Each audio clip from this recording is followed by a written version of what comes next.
Skoda ഫാബിയുടെ combination switch മാറ്റി വയ്ക്കുകയാണ്. നമുക്ക് ഈ രണ്ട് മേളത്തും തൊടത്തെയും കവർ അഴിക്കണം. ഫസ്റ്റ് മേളത്തെ കവർ അഴിക്കാം. അതൊരു ക്ലിപ്പാണ്. ഇപ്പോൾ പൊക്കി എടുത്തിട്ട് ഇത് ലെതറിൻ്റെ ലോക്ക് പ്രസ് ചെയ്ത് ഊരിയെടുക്കാവുന്നേ ഉള്ളൂ. പിന്നെ വരുന്നതിൻ്റെ ഇവിടെ ഒരു ഫ്ലവറിൻ്റെ സ്ക്രൂ, ഇവിടെ ഫ്ലവർ വരുന്നുണ്ട് ആ താഴത്തെ കവറിൻ്റെ. അത് സ്റ്റിയറിംഗ് വീൽ അഴിച്ചാൽ നമുക്ക് ഊരിയെടുക്കാൻ പറ്റത്തുള്ളൂ കവറ്. പിന്നെ നമ്മൾ സ്ക്രൂ ഒന്ന് അഴിക്കുവാണ്. സ്റ്റിയറിംഗ് വീൽ അഴിക്കുന്ന മുമ്പേ ഹോൺ പാഡ് എന്ന് വെച്ചാൽ എയർ ബാഗിൻ്റെ ലോക്ക് നമ്മൾ ഊരണം. അത് എയർ ബാഗ് വരുന്ന സൈഡിൽ കൂടെ ഒരു സ്റ്റിയറിംഗ് വീലിൻ്റെ അടിയിലായിട്ടൊരു വെട്ടുണ്ട്. അതിനകത്തൂടെ മൈനസ് ഇട്ട് നമുക്കൊരു കമ്പി ലോക്കുണ്ട്. അത് രണ്ടും അപ്പുറം ഇപ്പുറമായിട്ട് രണ്ട് സൈഡിലും വരും. അത് തെള്ളി ഊരണം.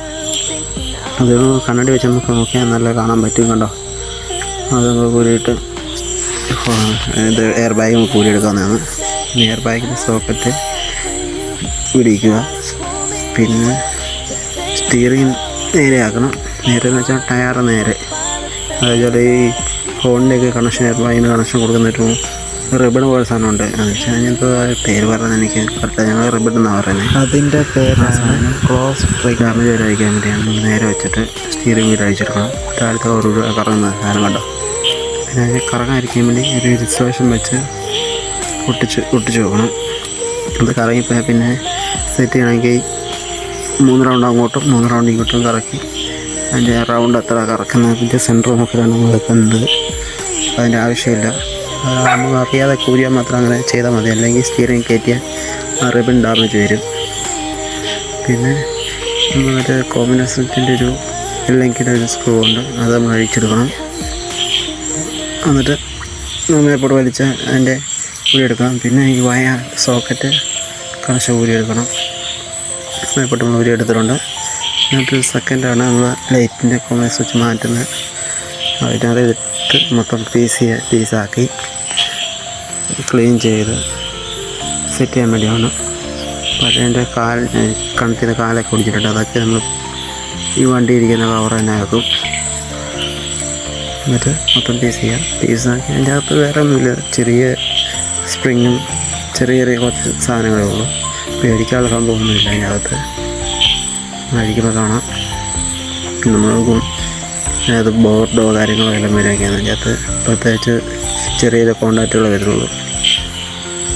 ഞാൻ നോക്കട്ടെ. ഇപ്പം നമ്മൾ ഹോട്ട്സാൻ്റെ വണ്ടിക്കും സ്കോഡ ലോറ ഫാബിയ ഇങ്ങനെയുള്ള ഈ ഒരു വേരിയേഷൻ ഇറങ്ങിയ വണ്ടിക്കെല്ലാം സെയിം കോമൺ സ്വിച്ചൊക്കെയാണ് വരുന്നത്. ഹോൺ പാഡും മറ്റേ ഈ എയർ ബാഗിൻ്റെയൊക്കെ ലോക്കൊക്കെ സെയിം വരുന്നത്.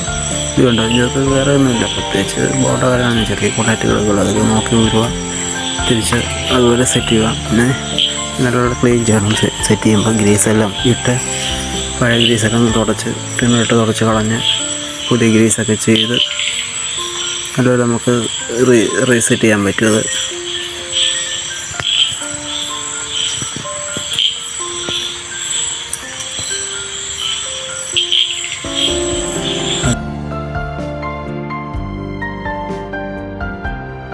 സെറ്റൊക്കെ വരുന്നില്ല.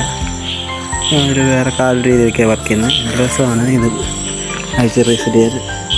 അതിൻ്റെ കോണ്ടാക്റ്റിന് ചെറിയ വിഷയം ഉണ്ടായിരുന്നു. അതുകൊണ്ടാണ് മാറിയത്. ഹെഡ്ലൈറ്റ് ഡിമ്മും ബ്രൈറ്റും ഒന്നിച്ച് കത്തി കിടക്കും. അതിൻ്റെ ഒരു പ്ലാസ്റ്റിക്കിൻ്റെ ഒരു സാധനം ഉണ്ടായിരുന്നു. ആ സാധനത്തിൻ്റെ തേയ്മാനമാണ് ഇത്. ബൾബ് കൂടിയ ബൾബിട്ടിട്ട് ഇതിന് കോണ്ടാക്റ്റിന് ചൂടായിട്ട് ഉരുകി പിടിച്ചാണ് അങ്ങനെ അത് ഡാമേജ് ആയത്. നമ്മൾ എല്ലാം തിരിച്ച് സെറ്റ് ചെയ്യുവാണ്.